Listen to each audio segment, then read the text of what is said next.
the former WBF International Super Featherweight Champion and former WBF All Africa Lightweight Champion. Good evening, ladies and gentlemen. Once again, it's me, your host, David Rajuili. Welcome to Ringside Talk, talking with the punches. Tonight, we've got a very exciting guest, a great man, a man with a great heart, who's done many wonders in SA boxing, in South African boxing, for kids from the streets to bringing up champions from nowhere. He was a champion himself, WBU champion, IBF champion, IBO champion in the junior lightweight. He has an amazing story, Mr. Anton, the Irish Terror Gilmore. Nice to be on your show. I'm glad. I've been watching your progress as a fighter and now a talk show host.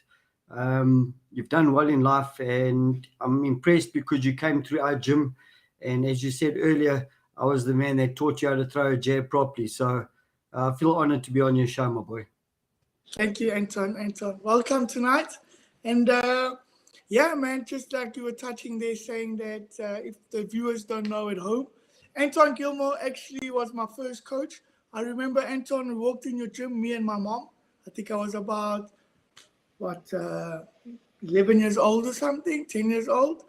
And yeah, I watched you train. The next day I was in your gym. I watched the Brian Mitchell story the night before. I remember that so clearly. And I came to your gym with my mom and I started boxing. And you actually taught me my first jab, and how to throw a punch. And in your gym, a lot of youngsters have been through your gym, Anton. But before we talk about your gym, I was about to tell the viewers a little bit more about yourself. You are ex-professional. You were a very, very good fighter in South Africa in those days. Please tell us more about Anton Gilmore. So, David, I started boxing. I started a new high school at St. Martin's, and the first month I was there, I weighed 30 kilos, but my mouth weighed 29 kilos. It got me into a lot of trouble. So, I got smacked within the first 2 weeks of school. So I started boxing. I went to Southern Suburbs Boxing Club where you started to box.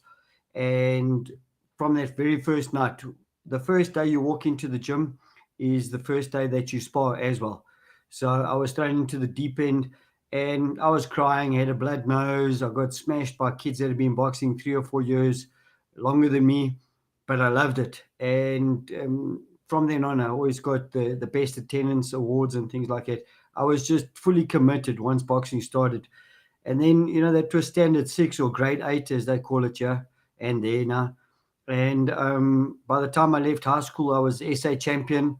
The next year I went to the police. I became police champion, Springbok champion 3 times over. I won 2 SA titles, the college championship. And then after that, I turned professional in 1991. And I just had a good go. I had 27 fights, 3 losses and 2 draws. Probably the most, I got 2 big things that happened in my boxing career when I was fighting. I fought Cassius Beloy, the world champion, and it was the first time 2 South Africans fought against each other for the world title. So it was a big thing. And yes, then, something like that. Yeah, and I broke his jaw. I also know that did some information on you, Anton. You had a good run in your professional career in the beginning, and then you came across your first international. I think it was a USA, Chris Gomez, and you beat him. And then they put straight from there. They put you against Tony Washi, I think, from Australia. Okay. Info's a little bit out there, but it's not a problem. So my first international was against a guy called Wilson Doherty. He's from Scotland. He was the European champion 6 years in a row. I didn't know this. So when they announced it in the ring, I thought, geez, they brought the world champion. The Oak's been European champion for 6 years.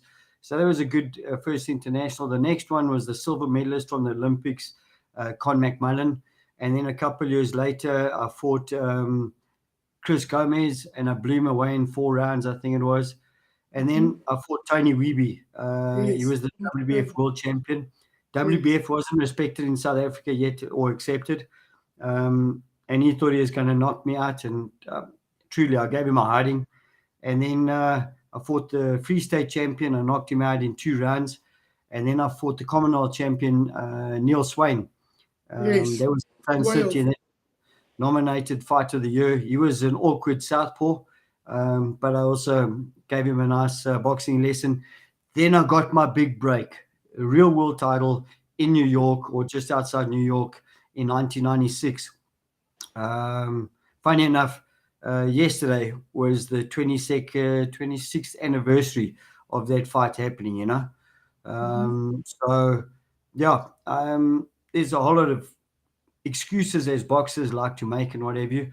But he was a really serious, he was the most experienced fighter I ever fought, 260 amateur fights. He was a NOBF champion and Golden Gloves and what have you. And he was brilliant. I mean, he gave me a boxing lesson, and respect him to this day. And then, you know, I lost for the world title. I thought my career was over. I had 2 more fights, and then I retired. And 3 months after retiring, about 3 months, I hadn't trained for 3 months. They phoned me and they said, come fight Cassius Beloy. So I said, fine, when's that going to be? They said, well, you got 4 weeks. So I had to lose 8 kilos in 4 weeks. I got my pulse rate down to 36. I lost 8 kilos.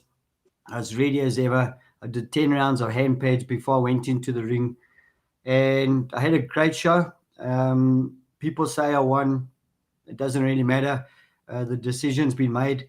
But I broke his jaw in the 10th round. I gave him a pasting. And I respect him. And, you know, it some judges see it differently. So I'm not sure if I won, but everybody else tells me I did. And the Can I guys ask you something? Can I Yeah. ask you something about like a fight like that? Like as a boxer yourself, when you get into a fight like that, and you know, in yourself you've won, but on the scorecards they say no. How do you come, like, you go home and you beat yourself up? Some fighters can't get out of that. You know, some fighters get into that dark corner or that dark cloud and they just can't get out of that. You were able to get out of that. Now, how did you find that breakthrough? You know, maybe you can help a fighter listening right now, Anton. Yeah, David, you know, we all have an upbringing that teaches us to be stronger than the adversary, the situation that you're in. You must remember, I was in a foster home at the age of 4. I had alcoholic parents. By the age of 11, I was in my next foster home, and I was a naughty child. So I was always in trouble, and I always got the raw end of the stick, so to speak, you know. And so I was used to being let down. I believed I had done enough for that fight, but there were 1 or 2 other fights that throughout my career that built that strength towards realizing that the judges didn't see it your way. You have to go back to the drawing board and perhaps get a bit of perspective. Your own ego is going to tell you that you won the fight, and you need to speak to somebody with a bit of boxing knowledge and ask them. And if you respect that person, then you must write it off right there and then if they said you lost, you know. But if they said you won, then you know it.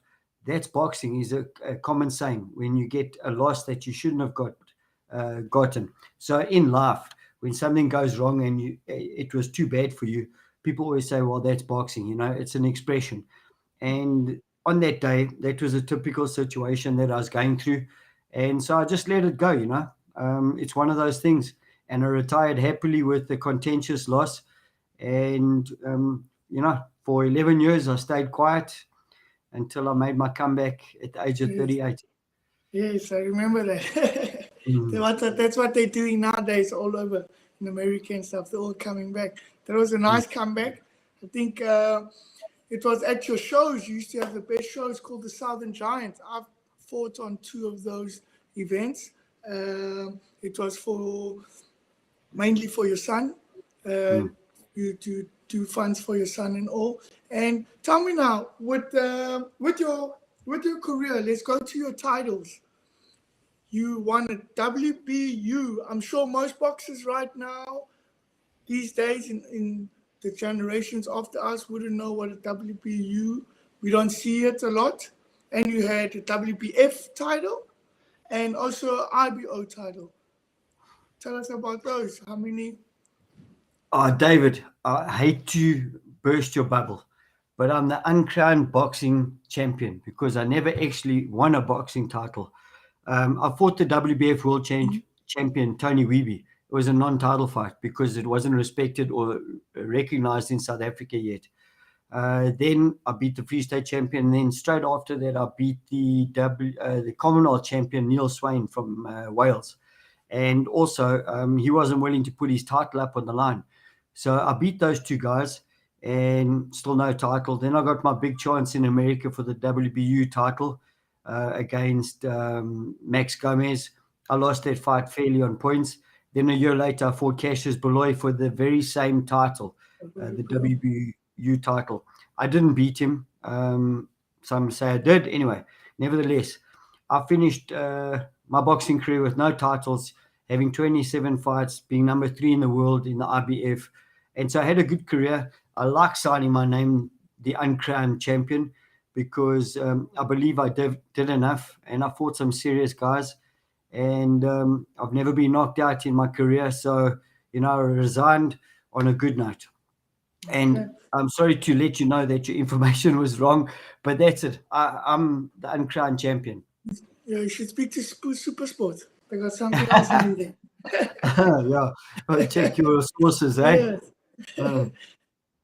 Next one, on to your fighting side.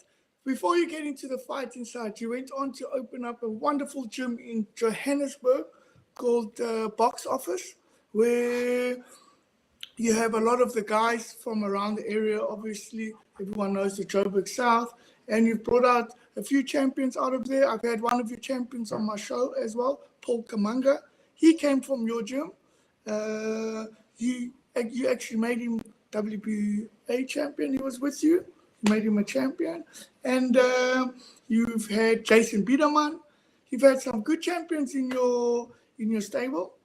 Mm-hmm. From there, you went on to create the Fight with Insight program. Please, will you tell us more about that, Anton Gilmore? You be the one telling us. Sure. So I opened my gym in 2001. It's 21 years old in May. And then in 2005, Luke Lamprecht, my partner, he started training at the gym. He had a lot of mental stress because he used to run the Teddy Bear Clinic, and that was for abused children. So you must imagine the type of things he gets to see on a daily basis: murder, all sorts of dark things that happen to children. So he started boxing with me, and about 3 months after that, he said, I feel totally different. Boxing's lifted my mind. But I'd already been talking to him on a regular basis about the insight that goes into boxing, and hence the name came about, Fight with Insight, because I taught him the methodology, the psychology, and what happens from a psychological perspective when you're fighting, what happens to a person.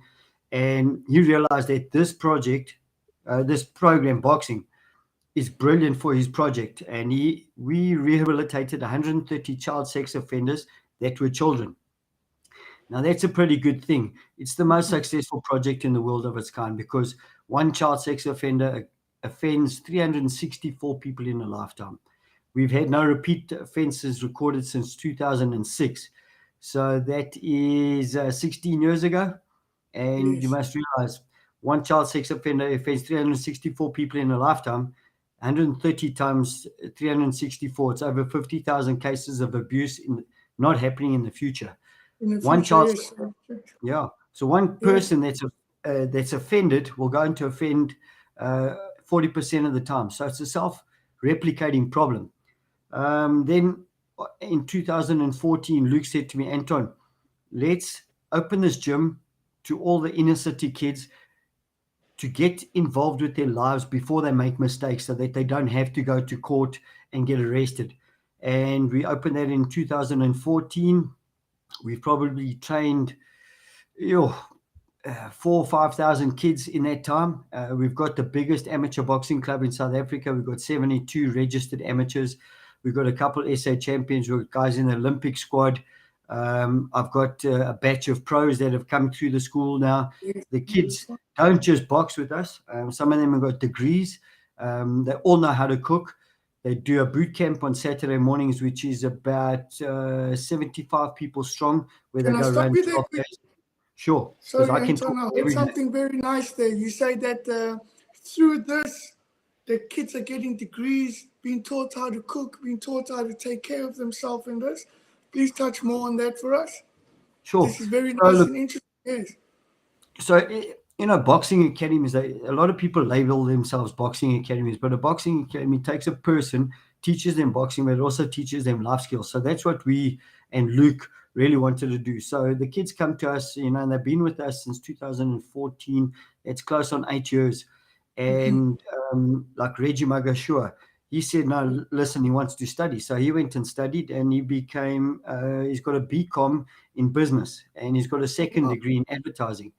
nice. Jennifer Matibi started her own ladies conference thing called Nirvana, and she runs conferences on a regular basis. She runs one of our gyms. A couple of other kids manage and run our gyms for us. And so from our perspective as myself, Luke and Sherry, they're all doing their job. They have a meeting with us on a Friday morning, and we just find out how the gym's going. So they've become so well groomed that they can set up tournaments on their own. They can do Tournaments, they everything. can have their own businesses. They can even do the same as you did for them, for other people, for other kids that are growing up and stuff. It's like Absolutely. what's this? They What do you clones. call it? Yeah, it's very Mm, nice, Anton. It's thanks. amazing. It's amazing what you do. And from that fight with Inside, I know you've had some champions. You got an amazing. He's professional now. I was scared of him. Not really Mm. scared of him. He was four-time SA champion, right? Yeah, so there's John Masamba. Yes. He is the current champion, and he's won it 3 times, I reckon. Then I've got Sipo Mashlangu. He's 2-time SA champion. He's turned pro. He's had 2 pro fights already. And we've got quite a few others. Jennifer Matibi's in the Olympic squad for, I believe, as a prospect for trainer. So we got 4 guys in the Olympic squad, the prospective Olympic squad, that are training up for the next one. So we've made a lot of guys. Reggie Magashua, funny enough, Yes, yes. knocked out the SA champion in 1 round. And the guys really, when you've got 72 amateurs, you must know that you've always got great sparring, you've always got hot training, and only the cream of the crop rise to the top. Now, fortunately, in our gym, we look after everybody, whether you're doing well or not, and we make sure that your boxing technique is good. And some of them have a rough start to their boxing careers, but once they catch a light, it's a bonfire. So we're very impressed with the guys we've got. We've got quite a few lady fighters as well, and as you know, the lady boxing, female boxing is taking off everywhere now. Yes, So. yes. So we're quite excited. We've got a lot. Here's a big thing, David. I have to tell you 2 things that are amazing about this. We won the 4th best project in the world. Okay. We are the best Lovely, boxing project in the world.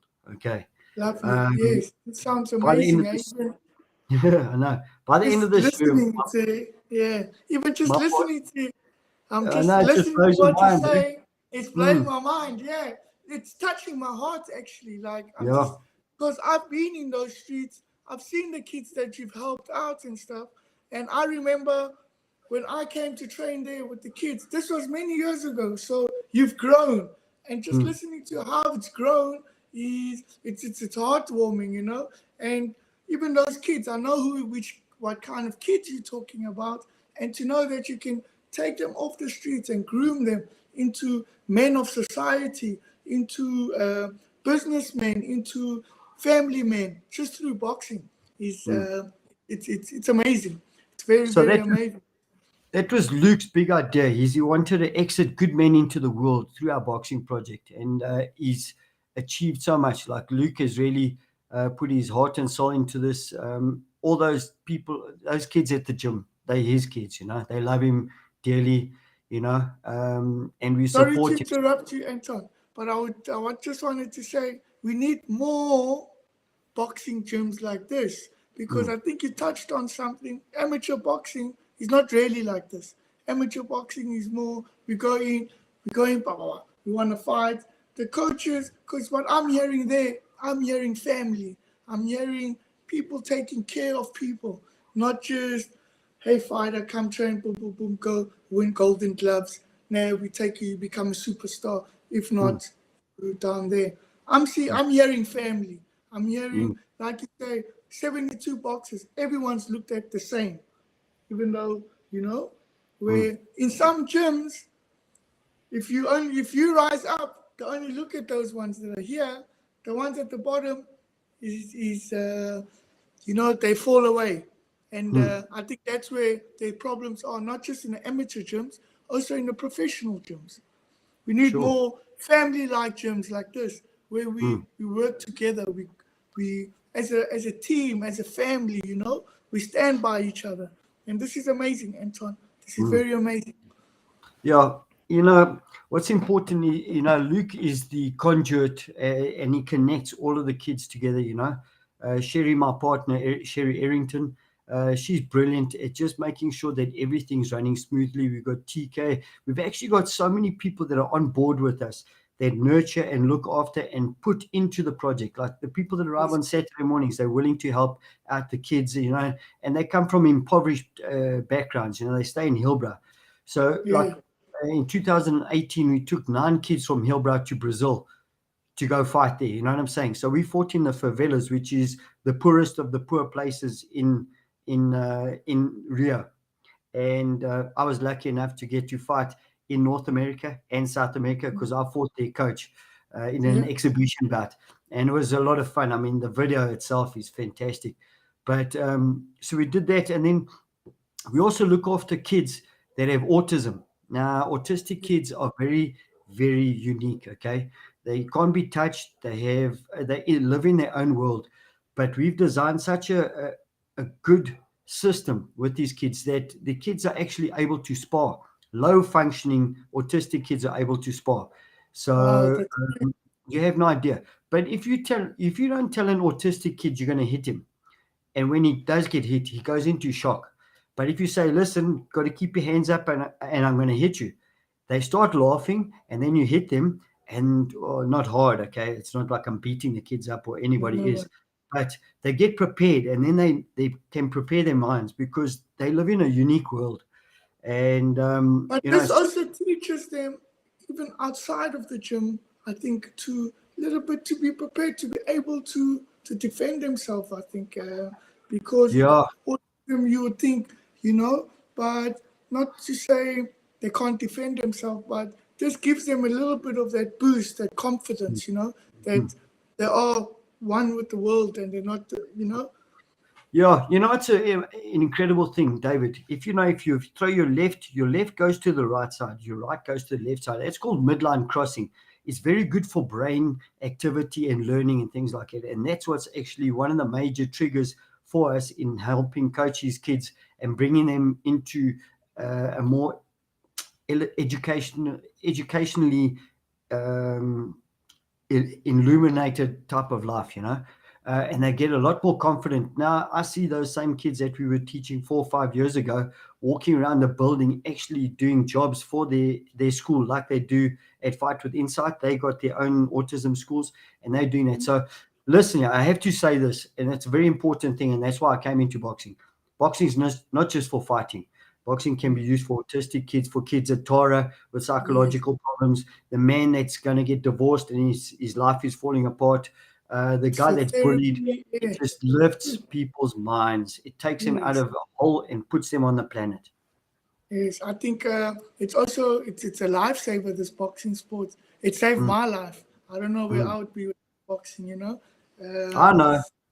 Yeah.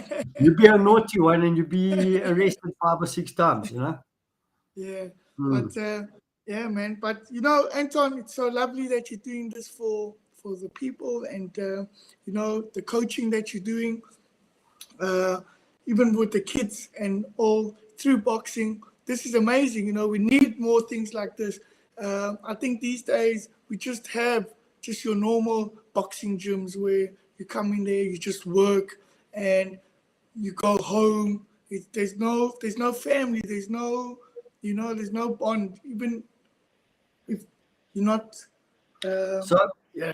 David, So I'll help you this is here. very, very good, Anton.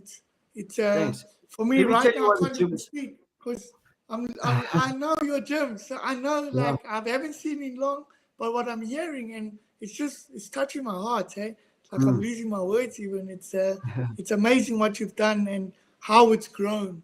You know, Mm. uh, Sure. it's Listen, there's a truly couple amazing. reasons why boxing gyms work well. Okay. There's a place to belong. You belong to the gym, and with all those people there, there's camaraderie. Second thing is you get your nutrition right, because once you start eating properly, the brain starts working properly. Okay. The next thing is belonging. You belong to a gym. Okay. You That's where your camaraderie and all that is. And then the one thing that we teach is we give you free training.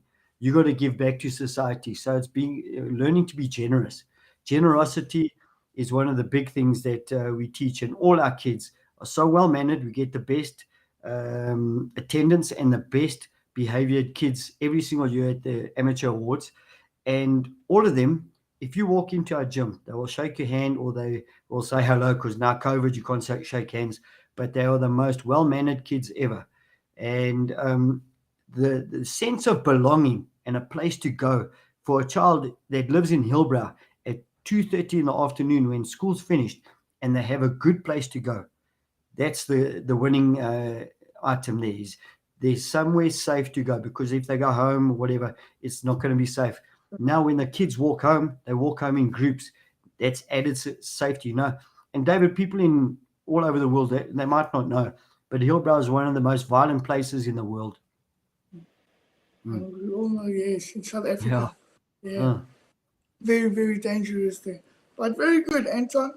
And I only wish you much, much more success. And I wish you a world champion's gonna come out of it. I know a world champion will come out of there.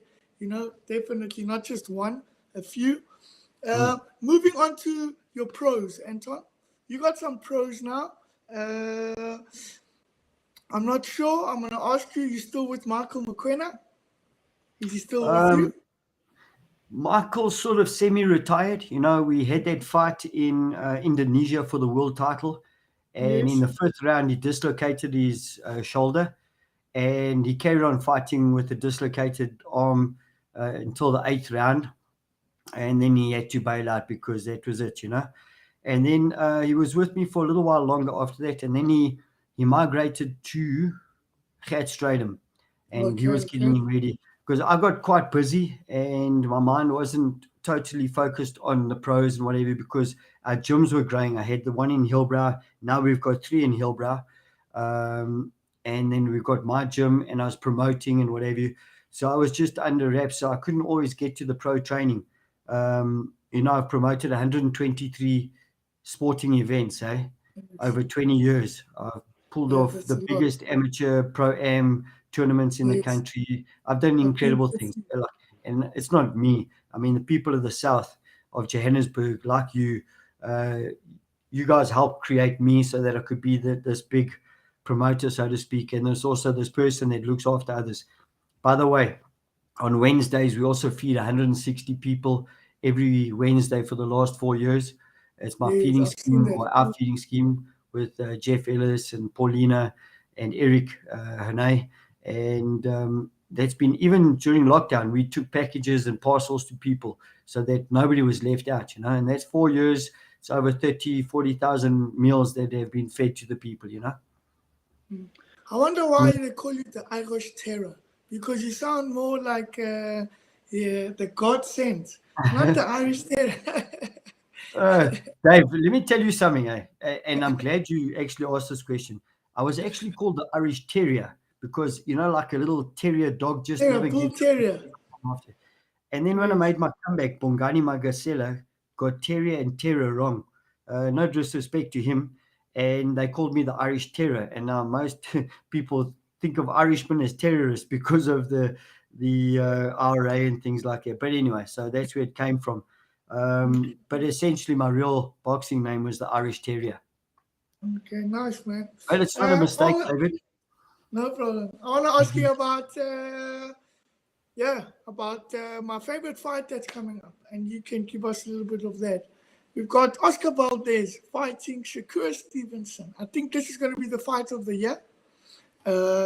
My favorite fighter, I think my pound for pound, I say the number one in the past 2 years going forward.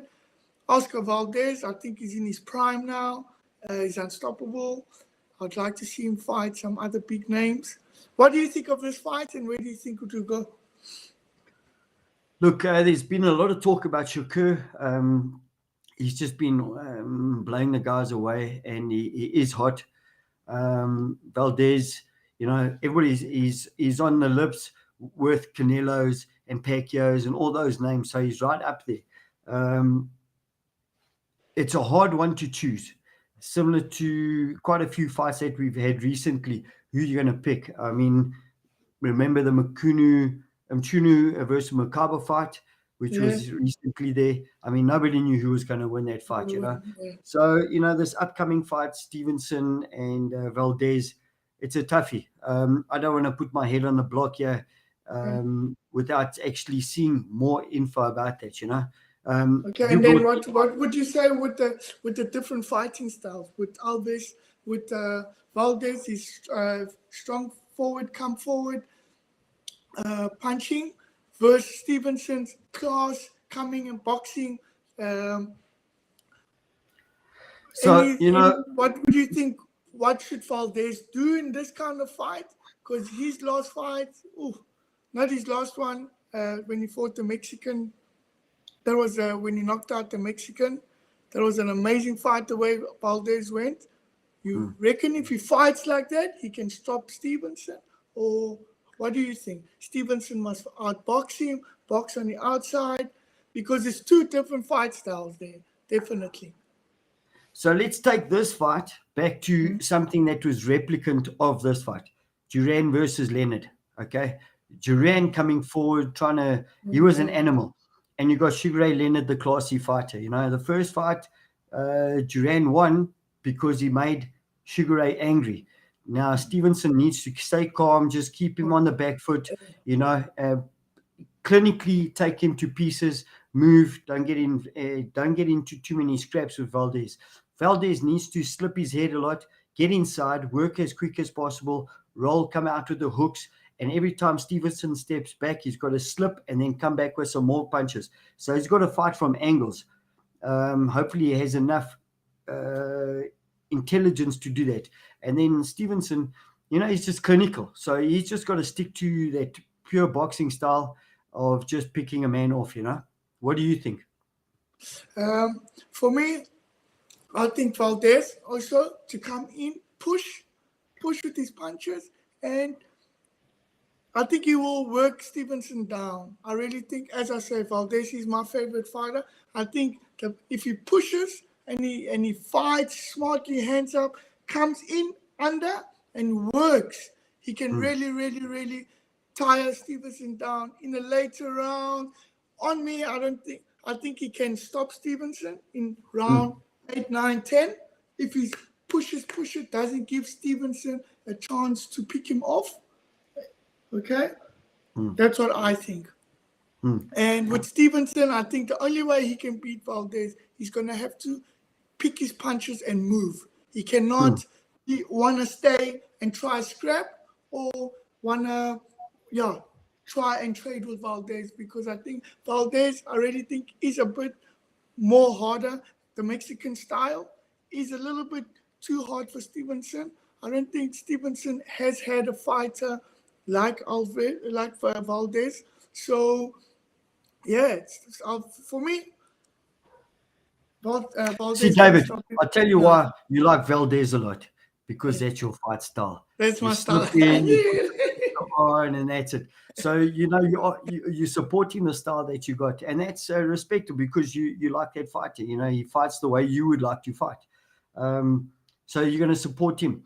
Look, I had a T-shirt made when I first opened my gym, brains over brawn, okay? And Valdez, he's got smarts and whatever, and he's a real fighter. I mean, he's an intelligent fighter. He can be rough and whatever. He can pick his punches, yeah. Yeah, 100%. Now, Stevenson is the more clinical of the two. So, Yes. I enjoy the brains type of thing. Like somebody that actually outsmarts you and outthinks you, and he might not have the same body strength, but he can use his brain to beat somebody. Now, I enjoy that whole brains over brawn type of thing. So we'll have to see. It's out there, and most people will be interested in this fight now even more because we're talking about two different things, and we're selling the emotion of the fight here. Let me tell you, we're telling people that there's a guy with brains. We're telling people that there's a fighter. We're telling them what could happen. Now everybody's going to be interested in this fight to see what happens because most people are interested in the result. You can actually have two mukhus fighting, okay, and nobody knows them. But if you talk enough about them and you give them everybody the story that goes behind it, people will be interested because people buy emotion. You don't buy sexy tackies because they look sexy. There's a big fat swoosh on the side or there's 3 stripes. People buy emotion. People buy something that is known. So once you let people know about it, a lot more people are going to be watching this fight after you and I finish this show. Yes, definitely. And then another fight that with Lomachenko and Kamboza. First, I would like to touch on Kamboza. Kamboza, a fighter that came out of nowhere. For me, I would say the guy just came out of nowhere.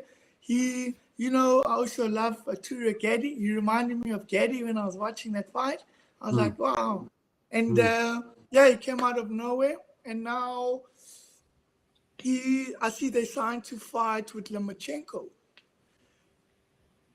Do you think it's a fight? And Lomachenko now with this war going on. When I saw this, I was like, okay, firstly, I believe Lomachenko can beat this Kamboza. We'll speak about Kamboza now.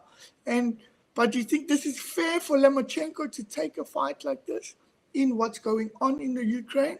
Or, in terms of this going on, a big fight like Kamboza, lose a fight like that, what does it say now about Lomachenko? Is it the right time to take this kind of fight? And who is this George Kamboza? Is he really an undisputed champion? Was that a once-off? Can he beat all these big guys? Because we don't know him, What do you think about this, Anton? There's Devin Haney's. There's 4 or 5 super hot guys in Garcia. They're all in the same division. Look, that lightweight division at the moment is on fire. So picking who's the best of the lot, and I've read many articles, and it's going to be a tough one to pick. Lomachenko's right up there, I'm talking about the fight. They signed the fight, Kamboza and Lomachenko. Yes, now. I know. That's the division. I mean, it's a super hot division. So listen here. Lomachenko, do you think he's on the front line? I have no idea. Would he be actively involved in war, killing people, when he's got this amazing amount of money and talent that is surrounding him? What they've done is stepped up and said, we're going to fight for our country. I have no idea if they do. But having said that, you're saying, is it a stupid thing for him to take a big fight like this now against Kambosos, who's really on fire, he's hot?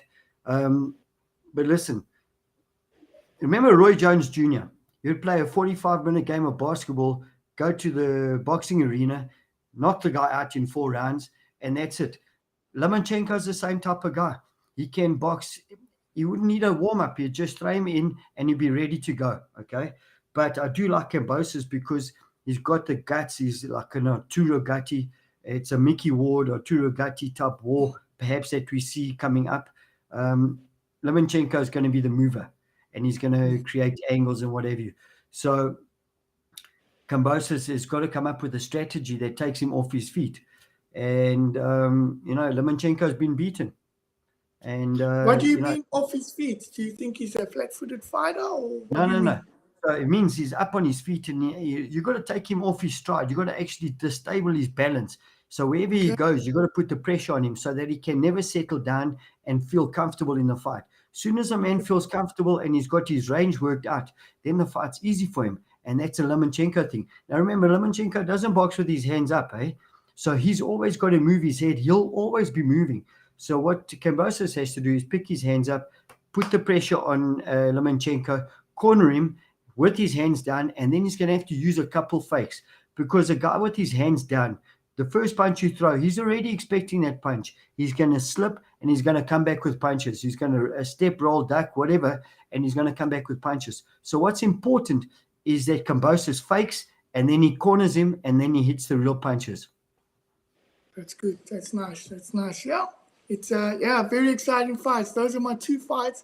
Those are the ones I'm looking forward to now coming up. I don't But and yourself, Anton, any fights that you would like to touch on that will be coming up?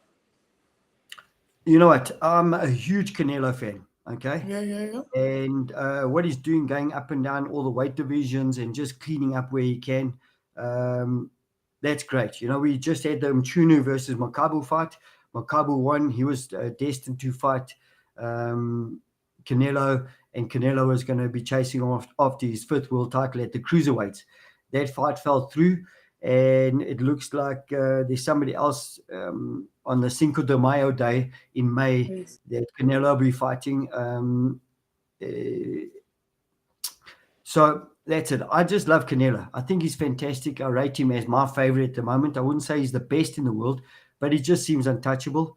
And I enjoy watching him fight because he just learns to pick a guy apart. People talk about the Triple G fights, you know. I do think he won the second one. The first one, who knows, you know. But I do enjoy his boxing style. You know, he's a very bright guy. By the age of 24, he already had 50-odd fights. And that's outstanding. He's turned pro at 16. So, you know, Canelo's the one that I'm watching. It's a great division. You got Beterbiev, and then you got the other guy with the B as well. And there's some really big names in that division at the moment, the light heavies. So it's exciting. And, you know, watching the Lomachenko's, the Kambosos, the lightweights and the light heavyweights, very exciting days at the moment for boxing. You know, people say... I was going to say, you're saying very exciting days for boxing. I was going to ask you what's happening on the African continent there in South Africa. Any exciting fights coming up with your stable, or any fights you're looking forward to? Okay, so I started working at a studio called Studio 4, all right? And we've been putting on tournaments there. We had our first Southern Giant, which now became the Joburg Giant, at the studio. And they've been putting on tournaments on a regular basis. We've got ESPN in South Africa. We've got Fight Zone coming on. BBC are going to be doing some sort of MMA show. So there's a lot of interest in Africa because it's so cheap to put on tournaments in South Africa because the rand dollar exchange. And so we're seeing a lot of international interest. That's a big thing. Then from a local perspective, you know, if we talk about a Rodney Berman perspective, we got Rourke Knapp versus Tayser. That one looks like it's finally been matched for the upcoming tournament. Then on the 26th, there's a really good tournament coming up. There's a couple big fights. But Kevin Larina's now in for the heavyweights, right? The heavyweights, yeah. And it's about time. Yes. And then you've got the other kid from the same stable, Keaton Gomes. He's also going up to heavies, you know. And there's a lot of interesting stuff happening in boxing. The main thing is that there's a lot of tournaments. And now we need to get the development tournaments going. And ESPN coming into South Africa and putting on one big tournament every last Thursday of the month. It just takes us back into the international field. And the boxing at the last event was phenomenal. So I'm very, very impressed with them coming on board with us. I think you should get that Michael McQuena back in the ring. I must move back to South Africa. I need another one. That's it. You know what? You guys would pull. I could have a Southern Giant, and just with that one fight, I'll pull 1,000 people. No problem. Let's go. Let's go. Now, bring it, boy. Okay. You know what, we'll send the contract. it is a fight that I'm interested in. We are in talks with BSA at the moment to try and get Rajuili back in South Africa while I'm out here. We'll see how this works out. But yeah, I am trying to get back to South Africa, come fight once or twice back on there. So that will be quite exciting. And Yeah. I would love that, man. Puntu. Listen, yeah, David, when you come to South Africa and you're going to be on an event, please let me know, because I'll do half the marketing on my side just to make sure that we can have stadium-style boxing where you get more than 1,000 people coming to the event, because you can pull it, Mike McKenna can pull it, and there's a couple others. And with my promoting angles, I believe I'm a good promoter. I think we can pull the crowds, eh? Okay, lovely. We'll be in touch, Anton. Yeah, good Nice, man. man. But Mr. Gilmore, yeah, man, I actually enjoyed this chat with you, getting to know you, getting to know your mind, what you do for the kids and all. And I must just say that's amazing, the project you guys got going. And I wish you nothing but the best with this. I wish, would you let the viewers know how we can maybe donate or get involved with Fight with Insight? Please let us know. Sure. Look, Fight with Insight, you can email me on boxofficegym@gmail.com. Very simple. Boxofficegym, one word, all lowercase. And then send us a note. And you can go find us on the internet. I mean, there's hundreds of shows about us because we've been interviewed by just about everybody, you know.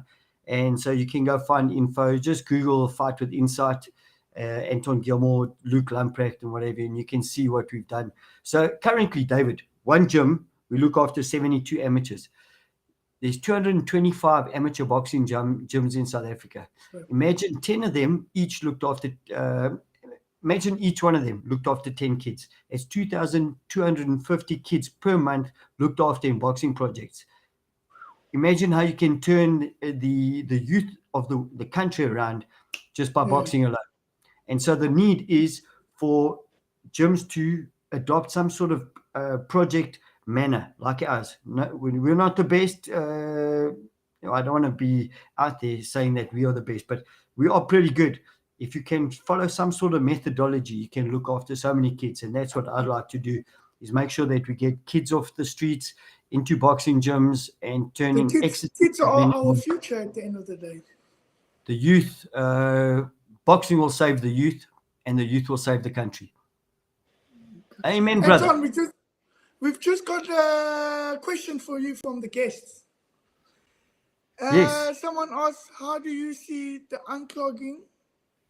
The heavyweight division. Unclogging the heavyweight division. I think need to see more fighters from Africa on the global stage, fighting champions. Who would you send to do the job?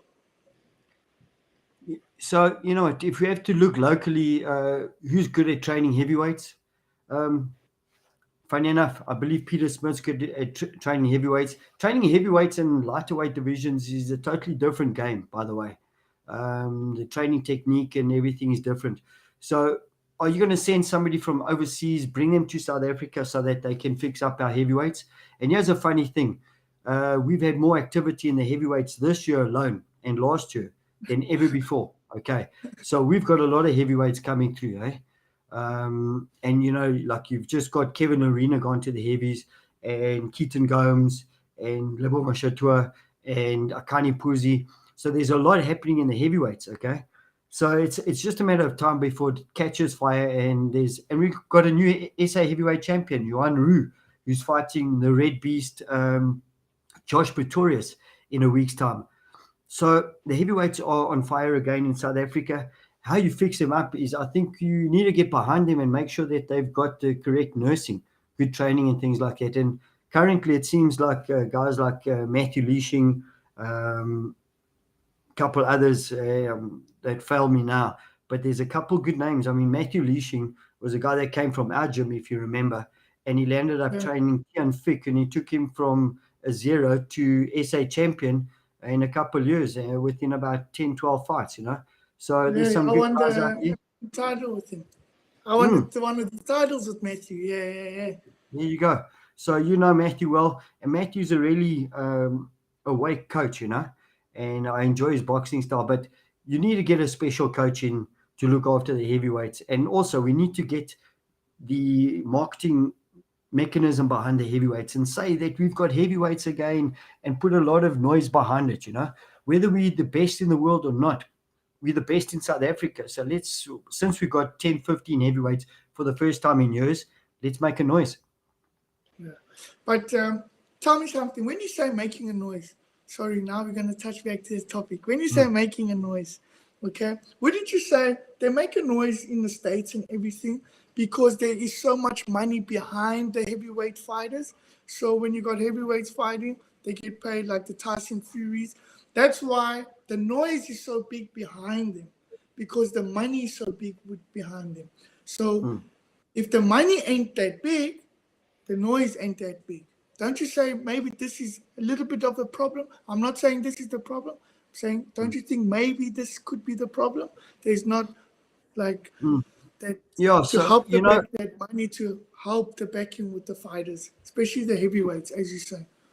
Yeah, you know what? The heavyweights have actually always got most of the attention, whatever, especially if you've got good heavyweights in the country, And so setting them on fire and getting them going again isn't that hard.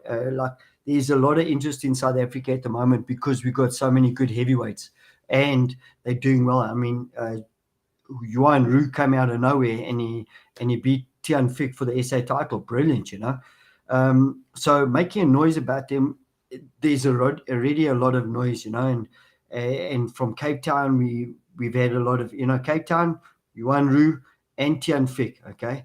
Up here in Johannesburg we've got quite a few, and the noise is there. We just got to maximize this, and we've got to take this opportunity to use the heavyweights to promote boxing. Yes. And the heavyweights have always pulled the crowds because there's nothing better than watching two Goliath guys have a go at each other. It's just always been that way. Okay. Nice, man. Nice. I hope that answered Vinny. Thanks for watching. I hope that answered you, Vinny, back at home. And Vinny is. I'm sure that is Vincent. Yeah, Vincent Curry, possibly, eh? Who knows? Okay, could be. Actually, could be.